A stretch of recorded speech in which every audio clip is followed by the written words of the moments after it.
Good morning, happy Sunday, fun day. 29th of March. Are you feeling out of control? No, I'm supposed to ask you, are you taking control of your day? Obviously, we all have something going on that's of similar focus, don't we? So I come on here every day, and I always have to say this to ask you if you've taken control of your day, but primarily it's for me because it's my accountability. Hopefully I influence other people or not scare you away, but scroll off or don't look at it if you don't want to. It's fine. So taking control of your day starts with the time you wake up and your decision to of what kind of a day you're going to have. It might sound, hokey or over the top for some, or it might be something y'all need. And some people are all by themselves, having to be sequestered and alone during this time, so it's even more important because your mind can play tricks with you. Yeah, I'll get to that old quote thing in a minute because that has a lot to do with mindset also. So getting control of your day means just waking up with intention, knowing what you're grateful for and acknowledging that and listing it out and really feeling it and keeping that for your arsenal for later when you might need it. So that goes right into things you want to accomplish. And that's a little skewed right now too. It's pretty hard to have control when things have changed, right? So being intentional, waking up on purpose, and listing out what you're grateful for and the things that you need to get done for the day is huge. Also giving yourself some credit for the things that you have been able to accomplish, the things that you've attempted to do, and your intentions for helping and loving and being as good as you can be. All right, so that being said, the whole fake thing, the whole, you can't just say I'm positive or just do affirmations. You actually have to act on them. You actually have to feel them and want them, and that is what I advocate. I'm not perfect, no, by any means, and certainly I need a lot of work myself. It's part of why I do it. You ever heard that adage that there's a reason why people become psychiatrists? Yeah, yeah. They probably have a few challenges or curiosities of their own, and a lot of times some of the craziest people are just the most, supposedly most successful, but doesn't, just because of, what you've accomplished doesn't make you, all that. And I certainly don't claim to be that either. All right, so the old comment. Yeah, a lot of people succumb to, oh, I'm old, or oh, I'm limited in whatever way it might be. This is really difficult for me to even say out loud, but I'm going to be 60 in less than a month. And I can't celebrate it with anybody. Can't have a big party, right? Wah. We all have things we've had to cancel. All have had things we've had to sacrifice because of this pandemic thing. And at the same time, it's something that you don't really have a choice. So we all have to adapt. We all have to adapt to most all things that are normal. How do you even take control of your day or keep going with your routine when everything requires adaptation at this time? Well, it does start with your mindset, and I suppose people, it's semantics, but I've never really said, oh, be positive, just say positive affirmations, just magically imagine or pretend or be fake. Nobody's saying that. They're saying put it in action. Decide.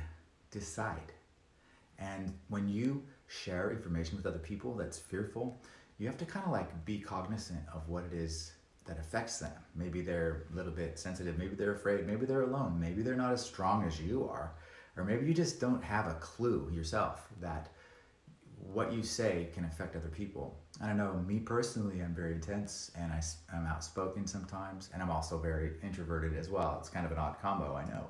But I never intend to hurt somebody, never intend to make somebody feel awkward. It's kind of the beauty of coming on here. I'm just talking and nobody else is on the other side, except for, you might respond. But at the same time, it's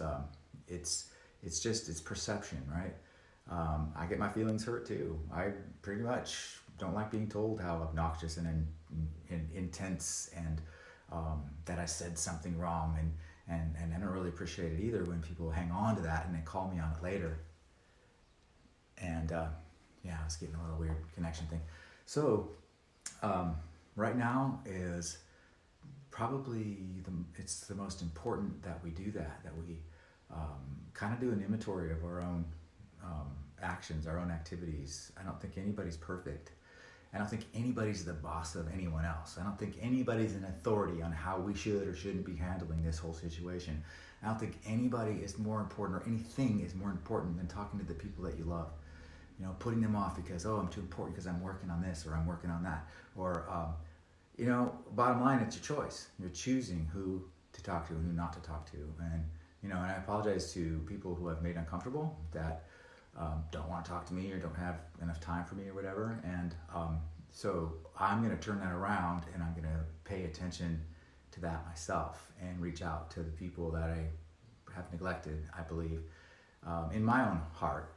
And so those are some of the things that I'm going to do. So I think all of us have to come up with things to do to compensate in spite of and in light of the situation. How much more time do you have? How many things have you been able to accomplish, or how many things, I heard something really pretty hilarious. One of my colleagues in my coaching program, she said something about, I always complained about not having enough time to organize and clean my house. And now that I have all the time in the world, I realized that wasn't the issue. It wasn't time. I didn't freaking feel like it, man.